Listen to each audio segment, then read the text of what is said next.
Hello बच्चों, let's read the question. So in this question, in an NPN transistor, 10 to the power 10 electron enter in emitter region in 10 to the power minus 6 second. ठीक है.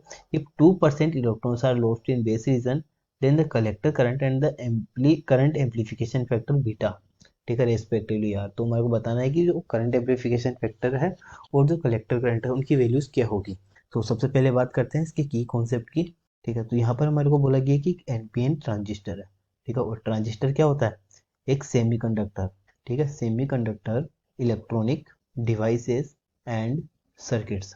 ठीक है, तो जो हमारे पास NPN transistor है वो एक सेमीकंडक्टर इलेक्ट्रॉनिक डिवाइस है. और यहाँ पर हमारे को ये भी पता है कि 10 to the power 10 electron enter करते हैं इन एमिटर रीजन. तो एमिटर करंट क्या हो जाएगा? एमिटर करंट देखिए, एमिटर रीजन में ये एंटर कर रहे हैं, तो जो एमिटर करंट होगा वो होता है हमारा charge per unit time. Current क्या होता है? Charge per unit time. और उसने कहा कि मीटर रीजन में करंट का जो एंटर कर रहे हैं चार्ज, उनके नंबर ऑफ इलेक्ट्रॉन्स हमारे को पता है 10 to the power 10. चार्ज कैसे निकालता है? ठीक है, चार्ज निकालने का फॉर्मूला क्या होता है? N E. ठीक है, यानी कि नंबर ऑफ इलेक्ट्रॉन्स मल्टीप्लाइड जो एक इलेक्ट्रॉन पे चार्ज है वो डिवाइड बाई टी. ये हमारा चार्ज हो जाएगा टोटल. तो यहाँ से हम एमीटर करंट फाइंड कर लेंगे. ठीक है, तो एन की value 10 to the power 10 electrons है. एक इलेक्ट्रॉन पे चार्ज होता है 1.6 multiply 10 to the power -19 divide by 10 to the power -6. ठीक है, ये सेकेंड हमारे को टाइम गिवन था.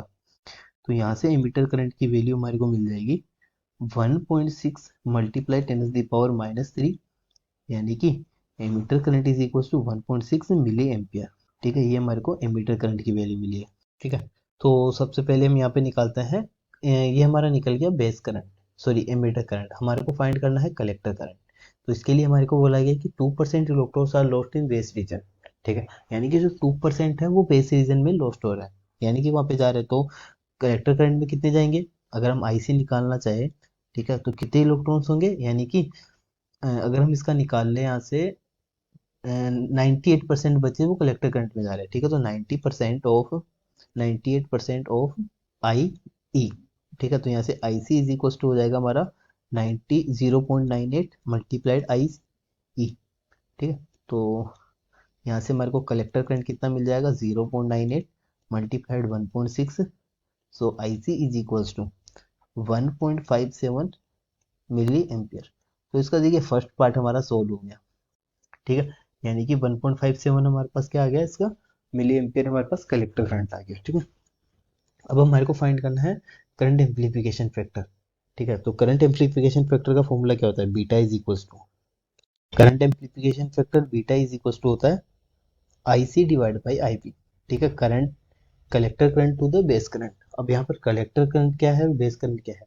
कलेक्टर करंट हमारे को पता है, बट बेस करंट अभी हमारे को नहीं पता है. तो वो कैसे निकालेंगे हम? Base current I B is equal to, base current कैसे निकालेंगे? 2% क्या हो रहे, बेस रीजन में जा रहे थे तो 2% निकाल लेंगे. 2% ऑफ आई ई. ठीक है, तो आई बी यहाँ से कितना आ जाएगा? आई बी इज इक्वल्स टू, ठीक है, इसका हम 2% निकालेंगे. ठीक है, तो यह जाएगा 0.032. ठीक है, इसको हम सिंपली माइनस करके भी निकाल सकते हैं. ठीक है, आई ई में से आई सी को माइनस करके भी निकाल सकते हैं. तो ये हमारा कितना जाएगा? 0.032. ठीक है, मिली एम्पियर. अब हमारे पास बीटा हम इजीली फाइंड कर सकते हैं. So beta is equal to, यानी कि करंट एम्पलीफिकेशन फैक्टर आईसी की वैल्यू है 1.57 डिवाइड बाय 0.03. तो यहाँ से हमारे पास करंट एम्पलीफिकेशन फैक्टर की वैल्यू आ जाएगी 49. ठीक है, अब चेक करते हैं कौन सा ऑप्शन करेक्ट है. Option A is the correct answer. So hope you understand this whole solution. Thank you.